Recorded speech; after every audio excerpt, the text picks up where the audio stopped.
Look at here with Carmen Legg. Well, look at here, we're at the Kings County Museum, and we're doing some more talking with Jim. Jim, what do we have today? Well, we have a few of my musket balls and such here. I'm thinking that there are British and French in there, and different calibers, and I'm hoping to get a little insight from what you got, your knowledge. Weaponry and ammunition and rifles and guns and so on is not my field of expertise. But I can probably tell you a little bit about them, if that's okay. Okay, yes, by all means. Do you have any items that you can hand to me?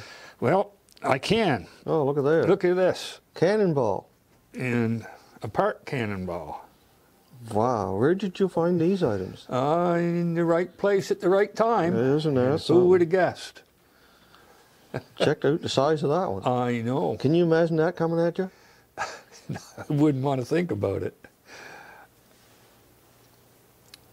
This is a typical small French cannonball. Oh, okay. So you're looking at probably something that's 50 millimeter, I would say. That would do a lot of damage, wouldn't it? French, wow. And again, time period, of course, would be 1700s. This is a cannon that would have been on the ground or in a boat, on the ship? Both. Both, yes. Okay. Yeah. Typically, they would use those in ships. Okay. Yeah. The heavier ones, of course, were ground-based, I guess Right. you'd call it. Yeah. Some of these, and maybe this one here, is hard to say, but some of them were hollowed, filled in with explosive powder. That sort of looks like it's been hollowed out, maybe. That one there obviously didn't have any solid impact to change its shape or break Right. apart or whatever. Was it used? Oh yes, it's very possible it could have been used, but maybe it wasn't. This one here, we obviously know it was used Right. because it fragmented, and it is hollow, but that could also be due to the fragmentation. All right. Perfectly round ball, I would say.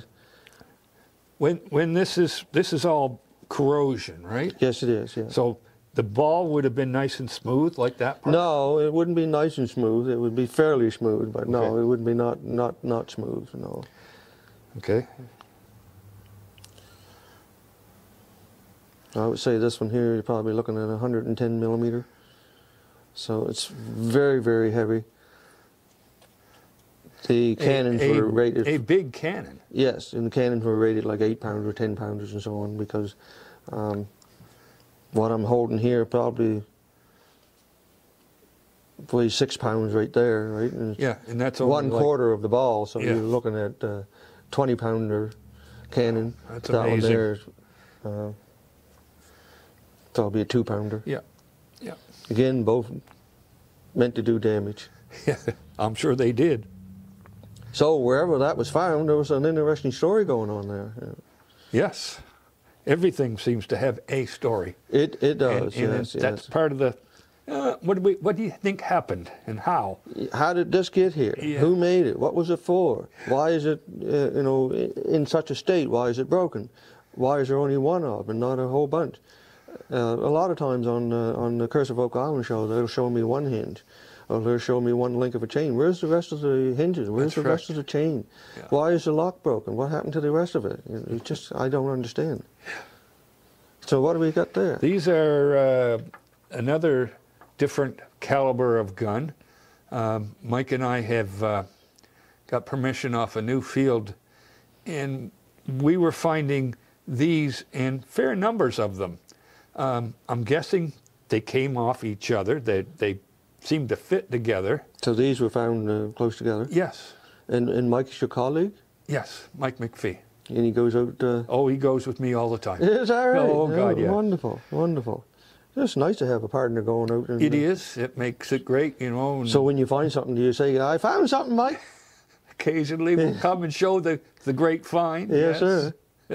Well, this is obviously a bullet, and I see you have some in the case as well. Yeah. Fairly heavy bullet. Yep. If this was a shorter bullet, it would be French. Whereas this one's a longer bullet, it's English. Okay. Enfield style bullet. These were made up to about 1880, and this one I would say is probably a 57 caliber ammunition. I think some in the case are probably 52 caliber. Okay. Again, Enfield, British-made ammunition. And where you found this, we know that these were made on site, on wherever you found it. This is the end seal or the heel part. These, unlike the cannon, the lead shot round balls you have, the smaller ones being French and the larger ones being English, they were made in a single mold, where these bullets were made in multiple bullet molds, so there might be 6 of them in a row. Yeah. And they would have like a switchblade sort of cap onto them. So once the mold was filled with lead, the handle of the 2 parts would come together and shear off what stuck above the hole, and that would give that flat surface on the top. And then you would have that little heel part that would come off in the top section, thrown back into the lead pot to be melted for some more bullets.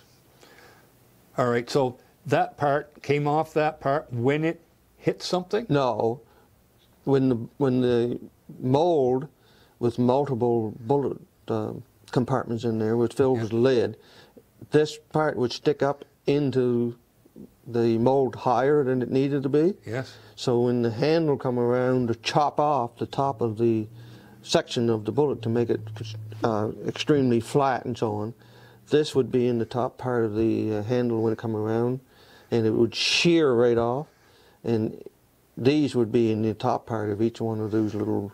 So when we found them together, but this was where they were making the bullets? Yes. Okay. Yes, these were made on that site. So these would, you can see how it was sheared off, but it still has the tip. Yep.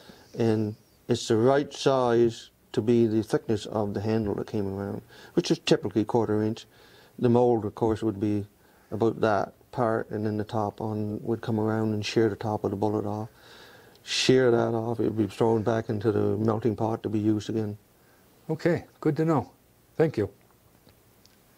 Again, Enfield British ammunition, made up till 1880. Okay.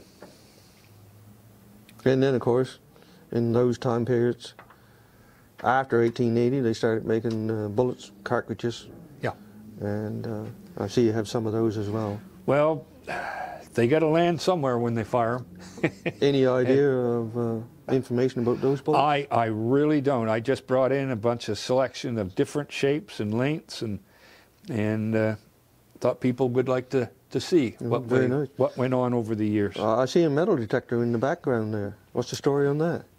That red metal detector was my mom's, and it's built by Radio Shack. And back in the 60s, I remember, you can buy them relatively cheap. Right. And it never really got used unless we lost something on the farm and said, it's right over there, but we can't pick it up.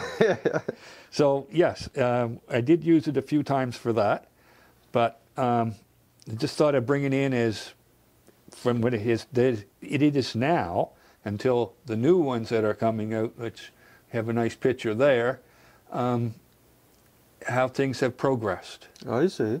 So did that one differentiate between metals?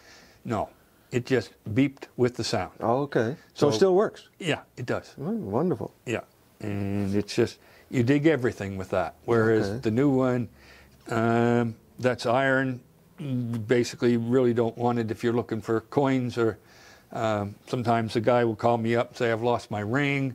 I'll go over there and I'm looking for the nice high silver content, gold content ring, and ignore the other sounds. I think you'll join me, Jim, in saying that we have a wonderful display at the Kings County Museum. We can invite everybody to come and have a look at all this. Absolutely. Ellen's been nice enough to let us put this in for the summer, and yeah, anybody who's interested in the history of Kings County and things that can be found, by all means, come on in. Very good.